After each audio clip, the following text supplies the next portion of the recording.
गोशामहल रुकन असम्बली राजा सिंह के वकील करुणा सागर ने कहा है कि पुलिस ने अपने इख्तियारात का नाजायज इस्तेमाल करते हुए एमएलए को नोटिस जारी किया है।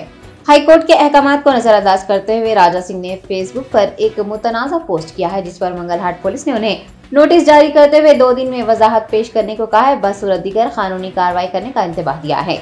एडवोकेट करुणा सागर का कहना है कि वो जल्द ही पुलिस के जारी करदा नोटिस का जवाब देंगे। मंगलहाट पुलिस की जानिब से वजाहत तलब करने और नोटिस जारी करने पर बीजेपी लीडर ने रद्द-ए-अमल जाहिर करते हुए कहा है कि ये बदकिस्मती की बात है कि पुलिस ने फेसबुक पर एक मुख्तसर पोस्ट करने के बाद ही उन्हें नोटिस भेज दिया, और ये इस बात का भी सबूत है कि सीएम केसीआर और पुलिस ने उन पर तवज्जो मरकूज की हुई है। आपको याद दिला दें कि राजा सिंह को मशरूत जमानत दी गई है और जेल से रिहाई के बाद नफरत अंगेज तकरीर न करने, मीडिया से बात न करने का हाईकोर्ट ने उन्हें मशवरा दिया है।